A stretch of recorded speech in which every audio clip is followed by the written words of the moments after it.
नमस्कार, मैं हूं नीलू।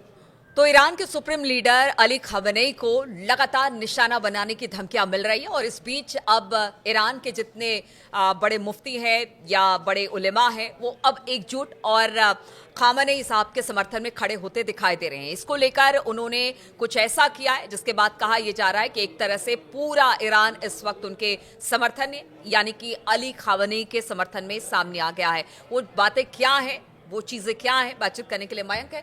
मयंक, ये बताइए कि समर्थन तो पूरा ईरान पहले ही करता रहा है, बल्कि जो भी मुस्लिम देश हैं वो लगातार इसी तरह से समर्थन करते हैं, लेकिन अब ईरान के जो बड़े उलेमा हैं या बड़े लोग हैं उन्होंने एक बार फिर से अली खamenei के समर्थन में खड़े होकर उनका साथ देने का वादा किया है। देखिए, ये बड़ी खबर ईरान से आई है। ईरान के कोम शहर के 400 से ज्यादा जो मुफ्ती हैं, जिन्हें आप क्लेरिक्स कह सकते हैं, सीनियर क्लेरिक्स जो है, बड़े मुफ्ती हैं, उन्होंने अली खamenei साहब के लिए अपना समर्थन जताया है।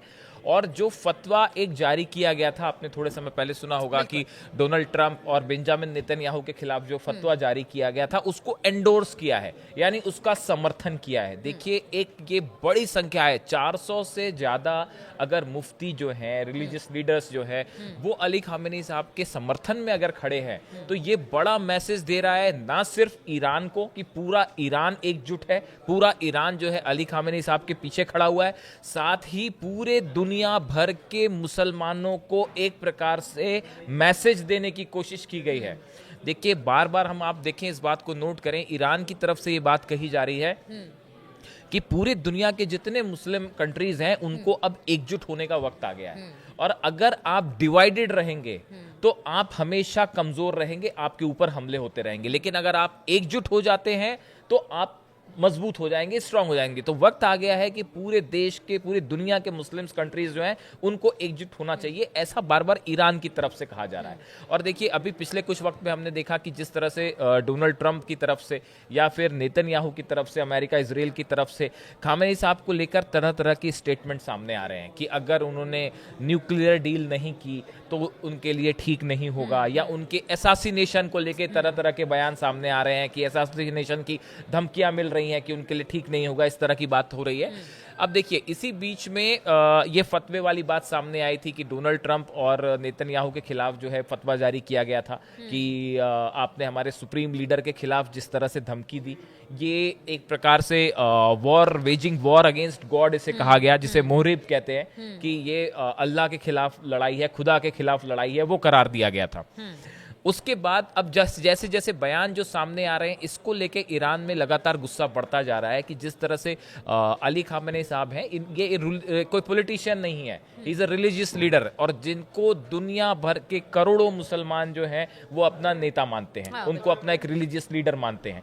ऐसी स्थिति में उनके खिलाफ जो बयानबाजी हो रही है, ये जो है, इसको लेके ईरान में बहुत ज्यादा गुस्सा है, और खासकर जो मुफ्तीज हैं उनमें भी बहुत ज्यादा गुस्सा है। इसीलिए उनकी तरफ से ये एक समर्थन जताया गया है। और इसमें देखिए, एग्जैक्ट हम जो बताएं, जो क्लेरिक्स हैं also called for the prosecution of foreign leaders including Donald Trump, Benjamin Netanyahu and IAEA chief Rafael Grossi, accusing them of enabling attacks on Iran.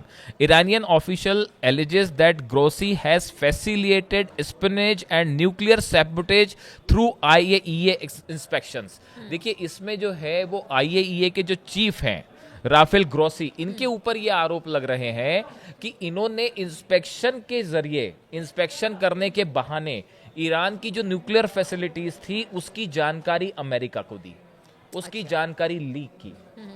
ये आरोप आईएईए की तरफ से लग रहे, आईएईए पर लग रहे हैं कि ईरान में आईएईए ने जो इंस्पेक्शन किए, ईरान ने इन्हें अनुमति दी थी, कुछ समय पहले की बात है, अब तो आईएईए को बाहर कर दिया ईरान ने। यही वजह कि यही सब बातों को लेकर बाद में कह दिया गया कि देखिए, अब आईएईए से हमारा कोई नाता रिश्ता नहीं है भाई, अब वो ना जांच करेगा, ना हम उसके अंडर में किसी तरह से उसको बताएंगे कि क्या कुछ हो रहा है क्या नहीं। ईरान ने अलग कर दिया, उसको बाहर कर दिया। लेकिन ये आरोप लग रहे हैं कि ये जो न्यूक्लियर ठिकानों पर हमले हुए, इस पे आईएईए ने जो इंफॉर्मेशन थी वो अमेरिका को या इजराइल को या वेस्टर्न कंट्रीज को दी कि कहाँ पे कौन सी मशीनें लगी हैं, कहाँ पे यूरेनियम एनरिचमेंट हो रहा है, एंड ऑल वो जो जानकारी थी वो दी गई। तो इसलिए डोनाल्ड ट्रंप और नेतन्याहू के साथ साथ इनको भी उस फतवे की लिस्ट में शामिल किया गया, ऐसा बताया जा रहा है। तो देखिए, कुल मिला के अब जो आउटकम है इसका, अब देखिए अभी जो है वो एक बयान सामने आया अली खामेनेई साहब का, जिन्होंने जिस तरह से गजा में हमले हो रहे हैं पिछले 2 दिन की अगर हम बात करें तो 200 से ज्यादा लोगों की हत्या हो गई है गजा में। उन्होंने कहा, अली खामेनेई साहब ने कहा, नरसंहार का घटिया रूप बताया उन्होंने जिस तरह से गजा में हमले कर रहा है इजराइल। उन्होंने कहा कि ये जेनोसाइड है, नरसंहार का घटिया रूप है। और उन्होंने एक्स पर लिखा कि इजराइल ने गाजा में फिलिस्तीनियों के सामने एक कठिन विकल्प रखा है, या तो वे भूख से मर जाएं या भोजन का पैकेट पाने की कोशिश में गोली खाकर मर जाएं। बिल्कुल, अभी एक तो बच्चे की तस्वीरें हाँ, भी बड़ी मतलब आ आप रही हैं। खाने के जहाँ खाना मिल रहा है, एक कैंप चल रहा है पूरे गजा में, वहाँ पे भी जब बच्चे और महिलाएं जब खाना लेने के लिए जमा हो रही हैं, उन पे फायरिंग हो जा रही है। तो उसको लेके अली खामेनेई साहब ने बहुत ही जो है अपना गुस्सा जाहिर किया था। उसके बाद से लगातार इजराइल की तरफ से इस तरह से बयान आ रहे हैं कि अगर डील नहीं हुई तो फिर अच्छा नहीं हुआ आगे, वगैरह वगैरह।